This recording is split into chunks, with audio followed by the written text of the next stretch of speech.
산타페 투명 코팅 시공 모습 보겠습니다. 여기는 엔진 부분이고요. 엔진, 미션 모두 코팅이 되었습니다. 여기 앞쪽 멤버 부분인데요. 홀 속에는 투명 코팅제와 이너 왁스를 이용해서 안쪽 시공이 되었습니다. 여기는 측면 쪽인데요. 이렇게 페인트가 조금씩 까져 있습니다. 바깥쪽을 보겠습니다. 바깥쪽도 마찬가지 이렇게 페인트가 까져 있기 때문에 눈길이나 빗길 주행을 하게 되면 그곳이 부식이 빨라질 수밖에 없습니다. 예를 들어서 이런 곳은 페인트를 칠했습니다. 하지만 여기는 페인트를 칠하지 않았죠. 그래서 습기로 부식이 날 수밖에 없다. 저는 이렇게 봅니다. 앞바퀴 휠하우스 있는 부분인데요. 산타페 하이브리드 언더코팅은 여기 중간 부분 이렇게 좀 되어 있습니다. 전체적으로 봤을 때 한 20% 되어 있다. 이렇게 보시면 되고요. 바닥면 쪽 보겠습니다. 바닥면 쪽을 보면 여기 부식이 있는 부분 이렇게 좀 되어 있습니다. 뒤쪽으로 가면 갈수록 언더코팅은 안 되어 있고요. 중간 부분 마찬가지죠. 언더코팅 안 되어 있습니다. 부식 부분 이렇게 좀 되어 있고요. 전체적으로 봤을 때 바디 겉면은 한 15% 되어 있다. 이렇게 보시면 되고요. 여기는 밧데리 있는 부분인데요. 이렇게 전기 장치 부분이 있습니다. 이런 데는 절연 코팅제를 이용해서 시공을 하시면 되죠. 머플러 코팅 모두 했습니다.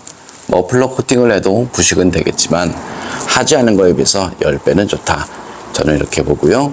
머플러 코팅을 할 때는 최소 600도 이상 되는 내열 페인트를 이용해서 시공을 하시면 됩니다.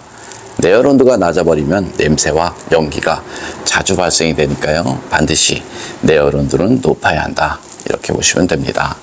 여기는 뒤쪽 서스펜션이 있는 부분인데요. 볼트나 너트 이런 곳이 하부 세차를 많이 하거나 눈길 주행을 많이 하게 되면 여기에 안쪽으로 물이 유입이 돼서 볼트 자체가 쩔어붙어서 나중에 수리 자체가 불가능한 경우 많이 있습니다.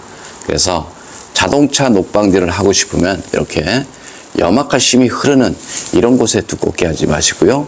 염화칼슘이 머무는 차체와 부품이 만나는 작은 틈새, 볼트, 너트, 부품 속 안쪽 이런 곳에 꼼꼼하게 코팅하시는 것이 좋습니다.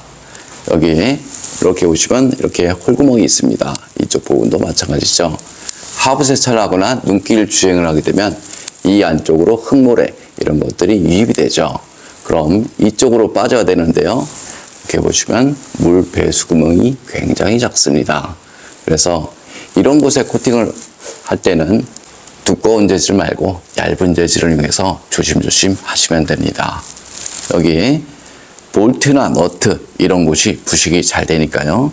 이런 곳은 마스킹이 필요한 곳이 아니라 방청 작업이 필요하죠. 그리고 이런 커넥터 부분이 있는데 이런 곳은 절연 코팅이 필요합니다. 이런 곳에 절연 코팅이 필요한 이유는 간단하죠. 눈길 주행을 하게 되면 하부 세차를 많이 하게 되는데요.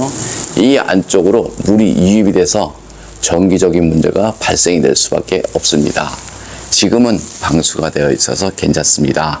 하지만 시간이 지나면 지날수록 방수는 떨어지고요.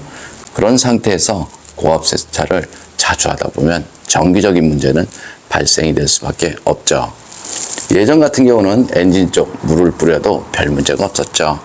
그때는 기계식 엔진이었기 때문에 별 문제가 없었고요. 지금은 센서라든가 커넥터 이런 것들이 많이 있습니다. 그래서 고압 세차를 해서 차량 관리를 한다라고 말한 것은 요즘 차량에 맞지 않는 말이다. 저는 이렇게 봅니다. 좀 더 자세한 내용은 네이버에 코팅나라 검색을 하면 제 블로그가 있습니다.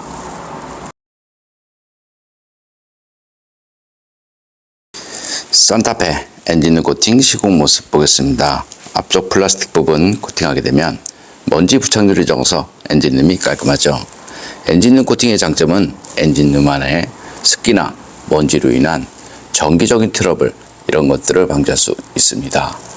코팅제가 건조가 되고 나면 커넥터, 센서 잘 빠지고요.